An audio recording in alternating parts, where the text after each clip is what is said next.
Bonjour et bienvenue pour ce nouveau numéro du Journal des Biotech et je reçois pour l'entretien Sacha Loiseau, directeur général de Monakea. Bonjour Sacha. Bonjour Laurent. Bon, il s'est passé beaucoup de choses depuis notre dernier entretien dans cette émission.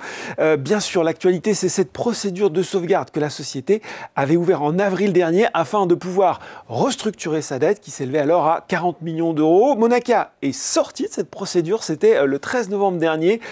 Déjà, peut-être retour sur ce moment, toujours compliqué, on va le dire, dans la vie d'une société. Qu'est-ce que vous avez pu accomplir durant cette période et comment, on va dire, cette restructuration change concrètement la trajectoire financière de Monakea ? Merci d'abord de me recevoir, ça fait plaisir d'être ici pour faire ce point d'étape qui me semble très important. Alors effectivement, je pense qu'on peut dire qu'on a accompli énormément pendant ces quelques mois de la procédure de sauvegarde, qui, je rappelle, est une procédure volontaire. Qui permet d'avoir un cadre juridique sécurisé pour renégocier typiquement sa dette. Alors d'abord, pendant tous ces mois, nous avons continué à améliorer notre performance opérationnelle. Ça, c'était le point le plus important. Donc ça veut dire l'efficacité des ventes, 3 trimestres de croissance très importante. C'est-à-dire que l'activité a continué pendant ce temps-là. Exactement. Donc on ne s'est pas arrêté pour renégocier notre dette. Au contraire. Donc aux États-Unis, qui est notre premier marché, croissance continue et même en accélération sur 3 trimestres, continuation de la réduction de la perte opérationnelle de la société, donc très important pour aussi montrer aux investisseurs que ce qu'on a dit il y a 3 ans arrivait effectivement. Le chemin vers la rentabilité se poursuivait aussi. Le chemin à la rentabilité est notre détermination totale. Et pendant ce temps-là, évidemment, un travail juridique et de négociation très important. Et là, on est arrivé à un résultat qui est, de l'avis de tous les avocats et juristes avec qui on a travaillé, assez hors norme, puisqu'on a réussi à renégocier avec nos créanciers un effacement de 70% de notre dette. D'accord, c'est considérable, effectivement. C'est considérable, et c'est vrai que les gens, quelque part, ont presque du mal à nous croire, mais en effet, 28 millions des 40 millions sont maintenant effacés. D'accord. Donc ces 28 millions on est d'accord. Ils ont disparu, ils ne vont pas revenir par derrière, dans 5 ans, 10 ans, 20 ans. Non, ils ont été effacés. Donc ça, c'est très important. En échange, je dirais la seule chose qu'on a donnée en échange à notre créancier principal, la Banque européenne d'investissement, c'est 10% du capital post-opération dont on va parler dans un instant. Oui, parce que l'opération, elle se faisait en 2 temps. Il y avait cette sortie de la procédure. Et puis, l'autre étape importante, c'était l'augmentation de capital. 6,1 millions d'euros réalisée la semaine dernière. Vous-même, Sacha, vous avez participé à hauteur, je crois, de 100 000 euros. Justement, c'est l'occasion de revenir sur les différents acteurs qui ont souscrit et puis de se demander aussi, de se poser la question de ce que ça implique pour les actionnaires individuels, y compris en termes de dilution. Bien sûr. Alors, ce qui est important de comprendre, c'est que cette procédure de sauvegarde avait 2 piliers. La réduction de la dette et la levée de fonds. Voilà. Ces 2 piliers étaient interdépendants. Ils étaient conditions suspensives l'un de l'autre. Donc, on a pu, dans ce cadre sécurisé, renégocier la dette et dire à des investisseurs, voilà, nous sommes en train de renégocier la dette, c'est public, notre but c'est d'atterrir à peu près à tel pourcentage de réduction de dette. Dans ce cadre et dans le cadre de la croissance que nous affichons tous les trimestres et de la réduction de la perte, est-ce que vous considérez que c'est un investissement intéressant qui pourra avoir lieu, donc un moment de raison, 24 heures après la réduction de la dette ? Et nous avons été couronnés de succès là-dessus. C'est-à-dire qu'effectivement, de nombreux investisseurs qui sont, je tiens à le préciser, des investisseurs plutôt de long terme. Donc on a pu, disons, choisir. On a eu effectivement le choix entre plutôt des hedge funds, des gens qui vont peut-être considérer que l'investissement est intéressant, mais sur le très court terme, par rapport à des gens qui sont des institutionnels, des individuels, des family office, etc., des gens qui comprennent notre métier, qui ont déjà investi dans des sociétés comme nous, en particulier Vester Finance, qui nous a suivis depuis longtemps, et qui considérait que c'était un très bon investissement. Moi aussi, effectivement, j'ai considéré que c'était un bon investissement. Comme vous l'avez souligné, j'ai mis 100 000 euros, ce qui est significatif pour moi dans cette opération. Maintenant, en termes de dilution, c'est là où il semble y avoir encore une incompréhension dans le marché. Justement, on va essayer de préciser ça. On a levé 6,1 millions, on a donné 10% à la BEI, donc en gros, on a dilué de 7,7 millions la société. Mais parallèlement, on a effacé 28 millions d'euros de dettes. Donc en fait, quand on fait le calcul de la valeur d'entreprise de la société, aujourd'hui, elle est beaucoup plus basse qu'elle était il y a une semaine. Et paradoxalement, la valeur, le cours d'action ne s'est pas réapprécié. Donc on voit bien qu'aujourd'hui, les gens ont encore du mal à apprécier le fait que cette dilution est très largement compensée en gain de valeur pour les actionnaires par l'effacement de la dette. Bon. Et puis, on peut quand même souligner de cette opération CoreNexus, vous l'avez dit, à un moment où on voit que pour certaines medtech, c'est compliqué de retrouver de l'argent. Donc, ce qui est aussi une marque de confiance là-dessus.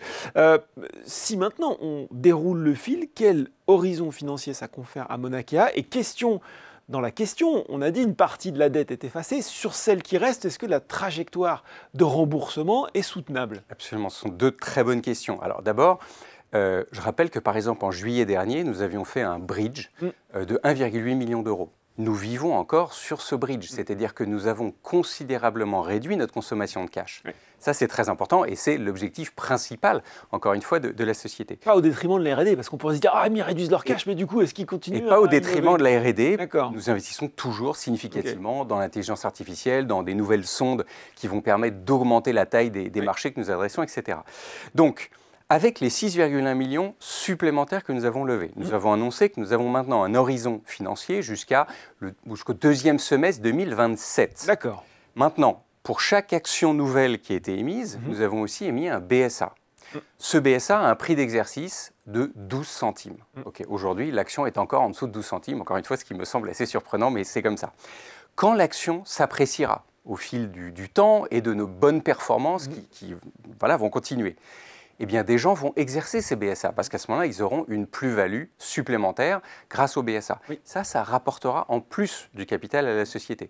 Et donc, avec ce capital supplémentaire, ça nous permettra d'aller vraiment confortablement vers non seulement la rentabilité, mais la génération de trésorerie positive qui nous permettra de continuer à rembourser la dette. Maintenant, votre question très importante sur la soutenabilité de la dette. Il n'y a pas un mur quelque part là qui arriverait assez vite. On était il y a encore une semaine avec un énorme mur de dette. 40 millions, dont 28 millions remboursables sur les 3-4 prochaines années. C'était insoutenable. Aujourd'hui, les 12 millions restants ont été lissés sur 10 ans. D'accord. Et le remboursement commence dans 1 an avec 350 000 euros. D'accord. Et l'année d'après, entre 600 et 700 000 euros. Donc en fait, d'ici à notre rentabilité annoncée, nous avons à peine 1 million d'euros à rembourser, quasiment pas, puisqu'en fait, le deuxième remboursement est fin 2027.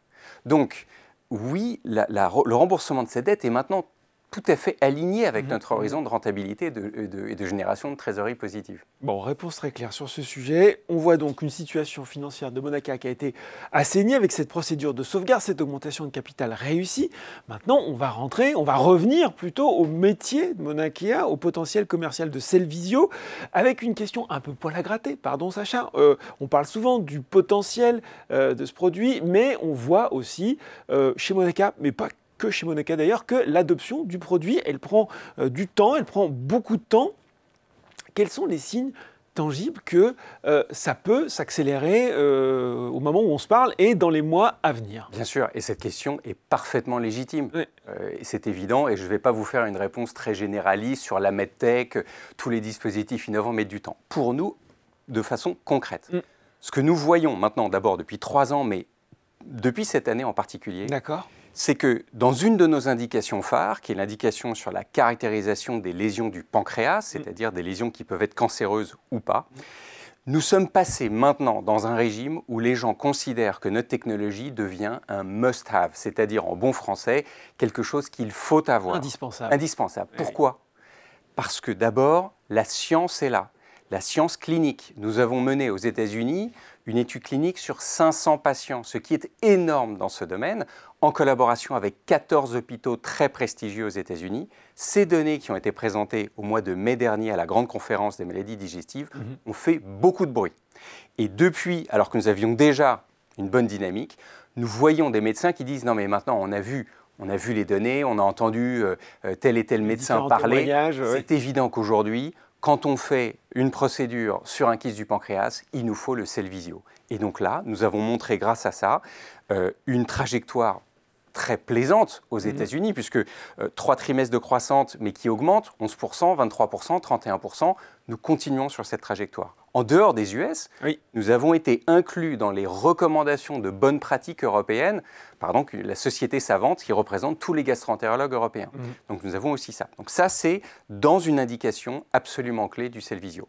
Nous avons aussi lancé notre nouvelle indication dans les intolérances alimentaires qui représentent un potentiel de croissance très important. Et là, aux États-Unis ou en Allemagne ou ailleurs, nous voyons déjà de très bons signes, même si ça prend un peu de temps parce que c'est nouveau un petit peu comme business model et c'est nouveau comme indication. Nous, on est habitués à une indication très cancer, très précise. Ça, Bon, là, c'est un petit peu différent, mais nous avons du succès. Et donc, il y a d'autres indications comme ça que vous pourriez aller chercher aussi, auxquelles vous réfléchissez Bien sûr. En fait, on a toutes les indications qui sont en dehors de la gastro-entérologie, qui sont pour nous, justement, des sources de revenus potentiels de licence. Nous l'avions déjà fait dans le passé.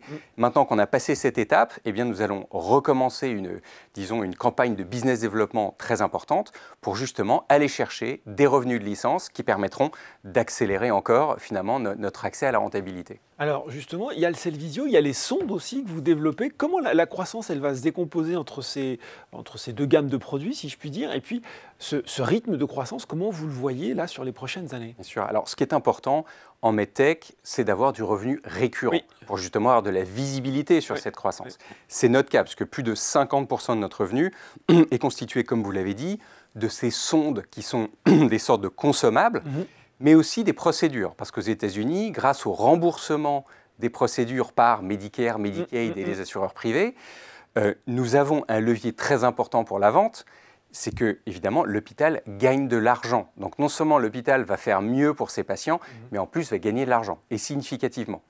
Donc nous avons un business model qui est hybride, c'est-à-dire que quand l'hôpital veut acheter la machine, nous lui vendons, et ça c'est 220 000 $. D'accord. Mais quand l'hôpital préfère un placement et qu'ensuite on facture des procédures, nous sommes aussi très flexibles là-dessus. Donc là, vous mettez à disposition un placement, vous mettez à disposition la machine. Exactement, on met à disposition la machine, on donne des sondes qui vont être utilisées par procédure, et chaque mois, on vient relever les compteurs.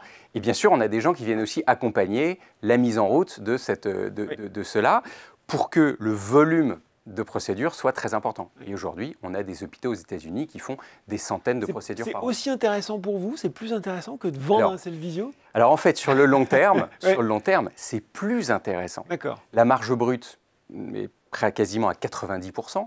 Et évidemment, on va générer plus de revenus sur le long terme. Mais la vente d'un équipement autant T0, il y a plus de rentrées tout de suite.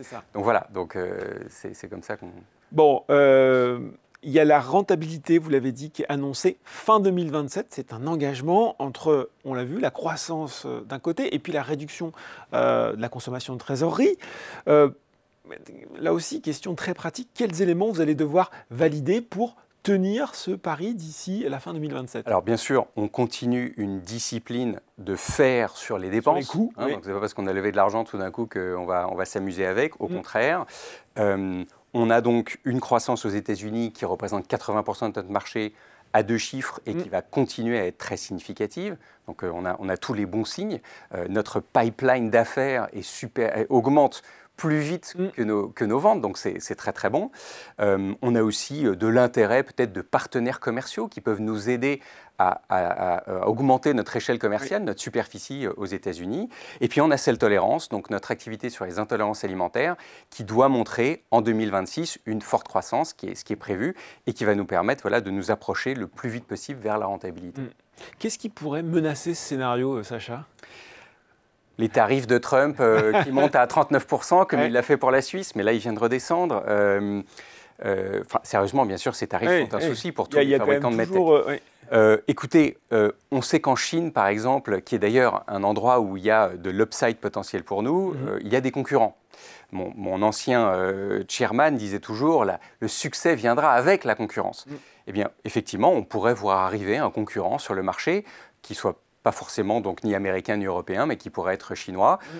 Nous, on voit ça, disons, presque d'un bon œil, puisque la concurrence, encore une fois, ça veut dire qu'il y a un marché très important, exactement, et que les gens considèrent que vraiment le moment est bien choisi maintenant pour s'équiper. Bon, question pourrait se poser l'investisseur individuel, se dire, mais attends quand même, la technologie de Cellvizio, s'il est si intéressante, pourquoi un gros acteur de la MedTech américain ou autre d'ailleurs, étant donné la valorisation actuelle de Moneca, pourrait pas se dire, eh bien, hop, banco, moi je rachète cette société. Est-ce que ça, déjà, réponds à cette question. Et puis, est-ce que c'est une option qui, pour vous, est aussi sur la table, Sacha? Alors, soyons complètement honnêtes. Aujourd'hui, la valeur d'entreprise de Monakea se situe autour de 20-22 millions d'euros. Ouais. C'est totalement... C'est peu. C'est très très peu. Ouais. Et c'était encore 50 millions il y a une semaine. Donc effectivement, aujourd'hui, vu la trajectoire de croissance, la technologie, les brevets, les codes de remboursement, notre expérience, etc., nous sommes une cible intéressante. Maintenant, aujourd'hui, ça ne m'intéresse pas du tout, ni mon équipe. Okay. On n'a pas fait tout ça pour vendre la société au rabais. Donc, on est focalisé sur la croissance, sur l'atteinte de la rentabilité, et on est persuadé que ça va nous permettre de retrouver une valeur d'entreprise qui soit plus en ligne avec nos fondamentaux, avec la valeur intrinsèque de la technologie et bien sûr de l'activité commerciale. Donc, ça, c'est notre On tient le cap. Bon, on a cet objectif fin 2027. Si on se reparle dans un an, fin 2026, avec quoi vous serez content finalement? À mi-parcours, si je puis dire. Bien sûr, on sera content d'avoir continué à aligner des trimestres de forte croissance aux États-Unis, oui. Et de voir qu'effectivement on a installé de très nombreux nouveaux centres qui utilisent le Cellvizio comme un standard de soins. On sera content de voir que Cell Tolérance s'est développé dans de nombreux autres pays. On a annoncé qu'on avait ouvert l'Australie, mais on est en train de rouvrir la Turquie, le Moyen-Orient, des endroits où il y a une forte appétence pour ce genre de technologie. Et on sera content de voir qu'on aura encore réduit notre consommation de cash et notre perte opérationnelle pour vraiment tangenter la rentabilité qui sera en ligne de mire. Bon ben voilà, le cap est fixé pour 2026, pour 2027. Explication très complète sur les ambitions de Monakea. Merci beaucoup Sacha. Merci Laurent. Le journal des biotech, c'est fini pour aujourd'hui, mais on se retrouve très bientôt pour un nouveau numéro.